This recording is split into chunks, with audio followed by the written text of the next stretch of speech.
En este video vamos a explicar la otra parte de esta fórmula que sería el x sub i. El x sub i, bueno, pues vamos a tratar de explicarlo usando las gráficas que tenemos aquí abajito. Y vamos a empezar, pues como se imaginarán, con la gráfica que tenemos del lado izquierdo. Esta gráfica, pues de hecho es la que usamos en el primer ejemplo, pero no pusimos tanto dato. Nada, vamos a centrarnos en lo que es importante. Y lo que es importante aquí es que, fíjense, el delta de x, se fijan, de la base de cada uno de los rectángulos es fija, ¿no? Y tiene un valor de 1, ¿no? Es decir, aquí el delta de x tiene un valor de 1. En el siguiente rectángulo, en la siguiente gráfica, perdón, la base de los rectangulitos tiene una distancia de 5 a 15, tiene una distancia de 10. La distancia de 10 a 25 es 10 y la distancia de 25 a 35 es 10. Entonces aquí nuestro delta de x sería de 10, por supuesto. Ahora, en el caso de última gráfica, pues de 1 a 4, pues tenemos aquí 3, y de 4 a 7 tenemos 3. Aquí nuestro delta de x, por supuesto, sería de 3. Ahora, lo que sigue aquí es preguntarnos, ¿cómo llegamos a cada valor de x? Cada valor de x que tenemos aquí. Y se fijan, bueno, el primer valor de x que usamos para calcular la altura de este rectángulo, esta altura, es con el valor de x igual a 2, ¿no? Nuestro primer rectángulo, es decir, es cuando tenemos que f es f de 2, ¿no? Esta parte de aquí. Entonces, ese valor de x será nuestro x sub 1. Nuestro x sub 1, vamos a poner aquí x sub 1, porque es el primer rectángulo. El valor de x para el primer rectángulo lo obtenemos, fíjense, al 1, que es donde empezamos, al 1 le vamos a sumar el delta de x, ¿no? El delta de x, ¿no? Le sumamos una vez el delta de x. Ahora, para obtener el segundo valor de x, que sería esta altura de rectángulo, que sería nuestra f, en este caso sería f de 3, es la altura de f de 3. Es decir, el valor de x lo obtenemos haciendo así, que sería nuestra segunda x. El valor de 3 sería 1 más 1, 2 veces el delta de x, ¿no? 1 más 2 veces el delta de x.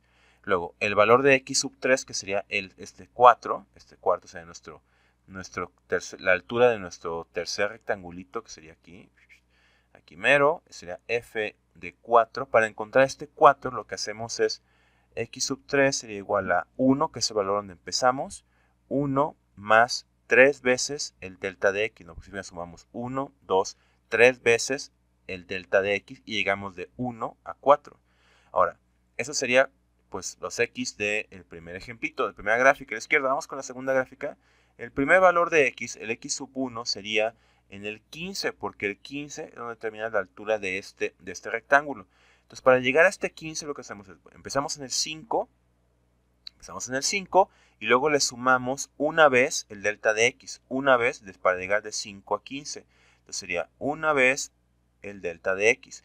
Luego, para llegar al segundo valor de x, que es este 25, vamos a ver aquí, x sub 2, para llegar al 25 lo que hacemos, empezamos en el 5 y luego le sumamos dos veces el delta de x. Dos veces el delta de x. Y bueno, para llegar al 35 lo que hacemos es algo muy similar. Será la tercera x y empezamos en el 5 y luego le sumamos, ay, qué feo más, ¿verdad? Empezamos en el 5 y luego le sumamos 1, 2, 3 veces el delta de x. 3 veces el delta de x.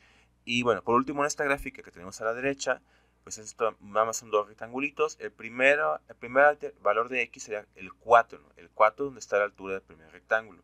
Entonces el 4, para llegar al 4 es, empezamos en el 1 y luego le sumamos una vez el delta de x. Una vez, que es esta distancia de 3, el delta de x. Ahí está. Y luego, para encontrar el x sub 2, lo que hacemos es, bueno, igual, empezamos en el 1, el x sub 2 sería en 7, entonces le sumamos dos veces el delta de x. Entonces sería dos veces el delta de x.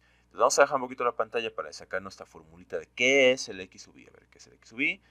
Vamos a ponerlo aquí en naranja en el centro.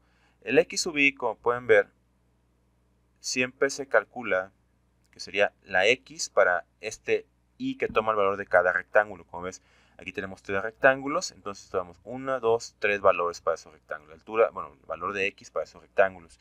Entonces siempre es, se fijan en todos los casos, el valor donde empezamos, valor donde empezamos, valor donde empezamos. Entonces ese valor inicial, vamos a poner aquí como valor inicial. Ay, qué feo ahí. Valor inicial. Y luego, en todos los casos, sumamos más un número que de hecho, si se fijan, siempre coincide con el valor de x que tenemos, ¿no? Siempre va a coincidir con el valor de x que tenemos, ¿no? Así que podremos decir que este valor que tenemos aquí es a su vez el número de rectángulos. Digo, para este sumatorio en particular, de integral de Riemann, sí va a coincidir que la y es el número de rectángulos. Pero vamos a ponerlo aquí, podemos ponerlo como y, vamos a dejarlo como y, nomás recordar que esto es el número de rectángulos, aunque esto solo aplica para suma de Riemann, pero vamos a dejarlo así por lo pronto. Y luego sería multiplicado por el delta de x, ¿no? Como vemos aquí, delta de x, delta de x, delta de x. Sería por el delta de x. Y con eso ya tendríamos nuestra superformulita para encontrar el x sub i. Nada más hay que recordar aquí, esta x sería, podemos identificarla como el número de x, el número de x en el que estamos, o también podría ser entendido en este caso particular de la sumatoria de Riemann como el número de rectángulos. Aunque propiamente hablando, es una coincidencia, pero propiamente hablando debería ser el número de x, pero creo que se entiende muy bien si decimos, pues el número de rectángulo, porque coincide en este caso. Pero bueno, ya tenemos nuestra formulita, ¿no? Que es lo más importante.